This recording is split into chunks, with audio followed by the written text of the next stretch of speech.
Sampurasun karumuhun kahyang Prabu Silih wangi.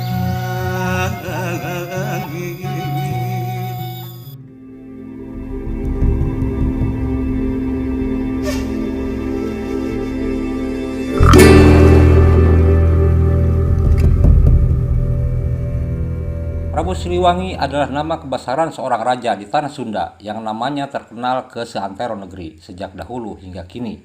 Tokoh ini banyak diceritakan oleh berbagai kalangan dengan berbagai versi dan persepsi. Siliwangi tak hanya melulu diceritakan sebagai sosok seorang raja yang gagah perkasa dan sakti mandraguna, namun tak sedikit pula yang menganggapnya sebagai tokoh sakral, lalu dikaitkan dengan hal-hal yang bersifat klinis atau metafisik.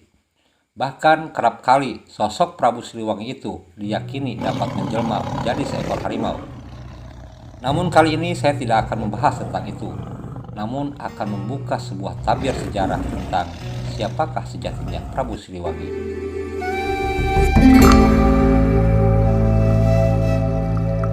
Kisah itu berawal dari wafatnya Maharaja Sunda Prabu Linggabuana Wisesa dan permaisurinya Ratu Laralingsing dalam sebuah tragedi di Bubat.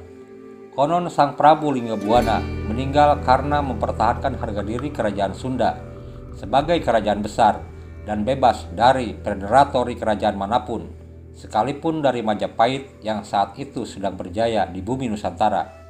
Meski harus ditebus dengan kematian, sang Maharaja bertempur dengan gagah perkasa hingga titik darah penghabisan. Tragedi itu terjadi pada tahun 1357 Masehi. Atas keberanian dan keperkasaannya itulah sang mendiang digelari Prabu Wangi oleh seluruh rakyat Sunda. Pasca wafatnya sang Prabu Wangi, tahta Sunda dipegang oleh Prabu Guru Mangkubumi Bunisora Suradipati, adik kandung dari Prabu Wangi. Mangkubumi menjadi raja penyelang selama 14 tahun, yaitu dari tahun 1357 sampai 1371 Masehi, hingga sang putra mahkota yaitu Niskala Wastukancana atau Sang Anggana cukup usia untuk dilantik menjadi seorang maharaja. Saat ayah dan ibunya wafat, Sang Anggana masih kanak-kanak, usianya sekitar 9 tahun.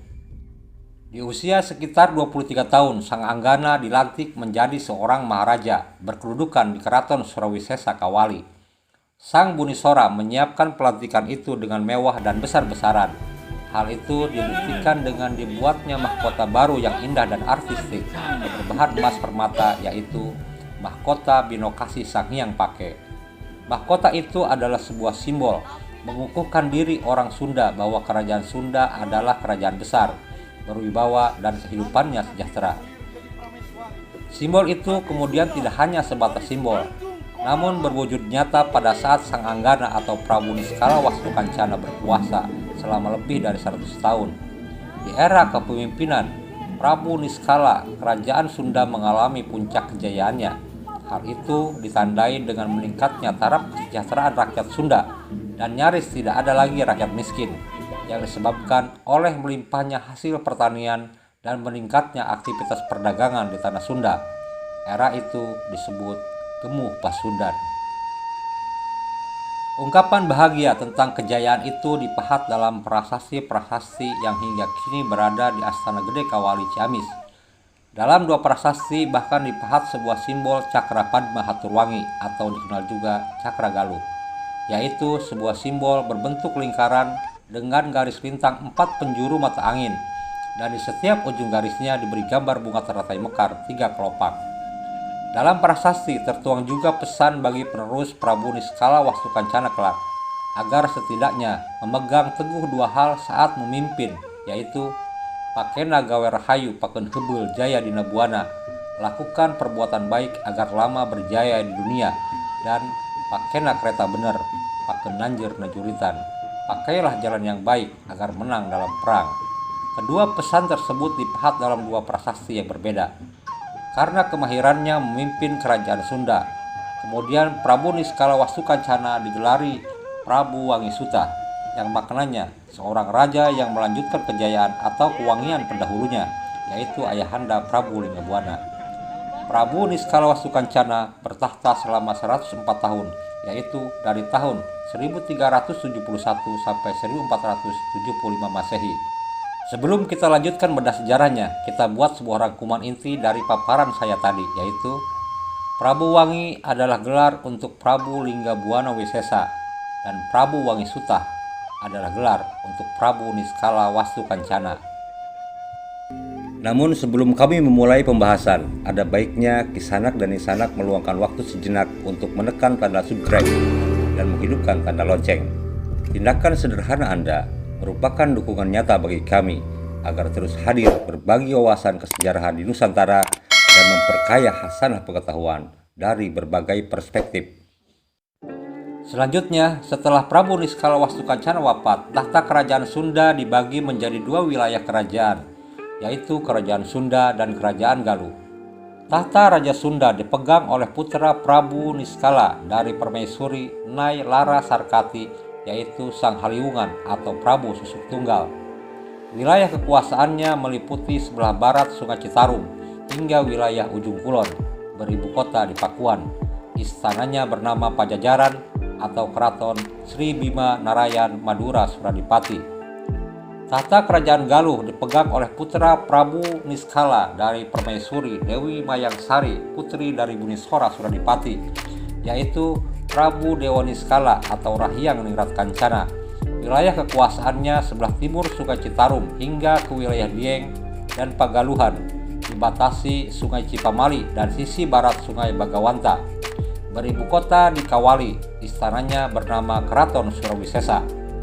Pada tahun 1482 Masehi, dipicu oleh sebuah peristiwa yang menimbulkan konflik dalam keluarga Sunda Galuh, karena Prabu Dewa Niskala melanggar Purbatistri dan Purbajati yang telah ditetapkan oleh leluhurnya Prabu Guru Darmasiksa, yaitu menikahi istri larangan, pengungsi dari Majapahit.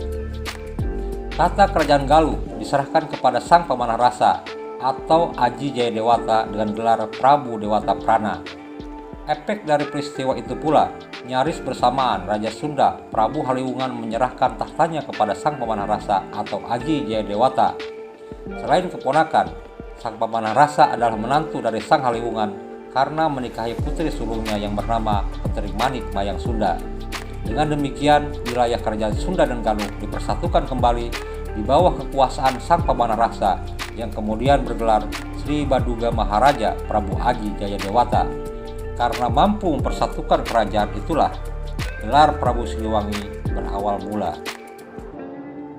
Siliwangi memiliki arti orang yang mampu mengembalikan kembali kejayaan atau keharuman Sunda, dan merupakan gelar penghormatan seluruh rakyat Sunda terhadap Sang Pemanah Rasa yang sejak muda hingga memerintah selalu menjadi sosok berwibawa namun menyenangkan. Siapapun akan terpana hati dan perasaannya setiap kali bertemu dengan tokoh yang sangat rupawan dan bersahaja ini. Karena kerupawanannya, tak heran bila kita mendengar cerita bahwa istri Prabu Siliwangi atau Sang Pemanah Rasa ini banyak. Konon setidaknya tercatat memiliki 150 istri. Istri-istrinya tidak hanya dari Pulau Jawa namun hingga keluar pulau. Bahkan ada di beberapa belahan dunia seperti Asia Tenggara, Cina hingga Eropa. Nah, soal ini saya masih telusuri data dan kebenarannya.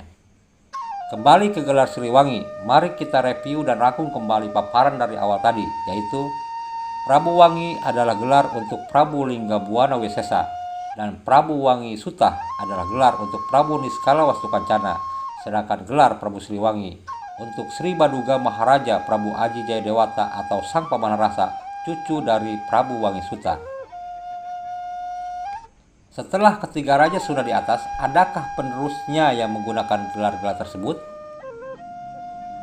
Seluruh raja penerus dari Prabu Siliwangi pertama atau Sang Pemanah Rasa menggunakan gelar Siliwangi.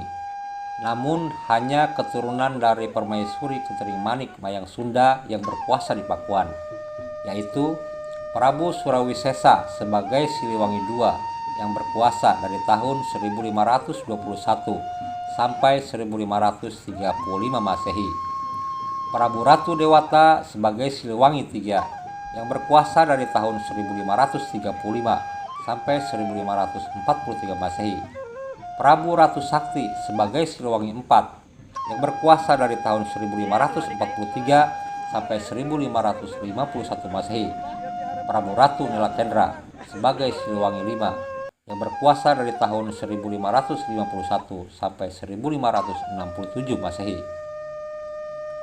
Karena pada tahun 1567 Masehi, Pakuan sudah dikuasai oleh Maulana Hasanuddin dari Banten, Ratu Nilakendra meninggalkan Pakuan. Meski sudah ditaklukkan Banten, tahta di Pakuan tetap berlanjut dan dipimpin oleh Raga Mulia Surya Kencana. Namun pada tahun 1578 Masehi, Raga Mulia memutuskan memindahkan istananya ke Pandeglang. Setahun kemudian, Banten dipimpin oleh Maulana Yusuf melakukan penyerangan terakhir ke Pakuan dan membumi hanguskannya. Dari peristiwa pembumi hangusan Pakuan atau Burak Pajajaran, inilah lahirnya Uga Waksit Siliwangi berupa pidato terakhir Raja Pakuan di hadapan pengikut dan rakyatnya sebelum memutuskan pergi meninggalkan Pakuan. Siapa Raja Pakuan terakhir itu? Tentu Prabu Raga Mulia Surya Kencana atau dikenal juga Sang Nusya Mulia. Gelar Siliwangi terakhir pun tersemat pada Raga Mulia sebagaimana pada para pendahulunya, sehingga Uga Waksit yang sebenarnya berasal dari sumber pantun Bogor Pakulonan itu dikenal sebagai Uga Waksit Siliwangi. Jadi kesimpulannya, pada awalnya Siliwangi itu adalah gelar penghormatan yang diberikan rakyat Sunda kepada maharajanya, yaitu Sang Pamanah Rasa atau Sri Baduga Maharaja Prabu Aji Jayadewata. Kemudian gelar itu dilanjutkan oleh 5 raja penerus tahta Sunda di Pakuan.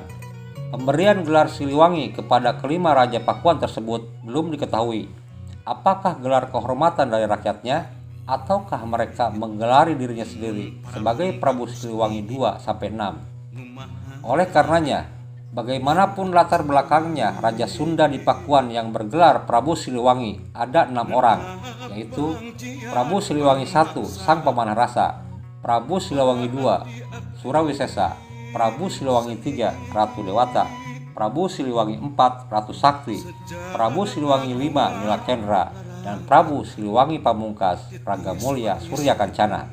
Jadi, siapakah sejatinya Prabu Siliwangi?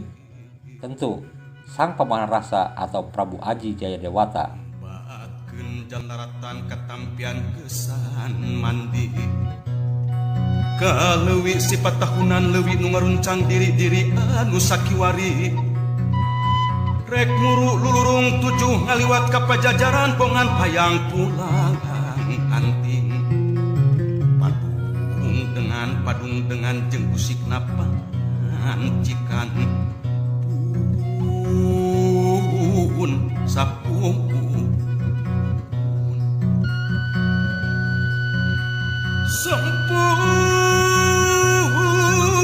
Sampurasun karumuhun kahyang Prabu Siliwangi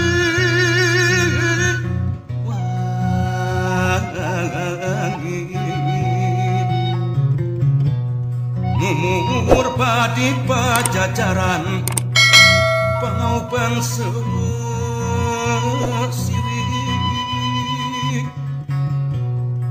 nu gelar di tata Sunda muga nyebarkeun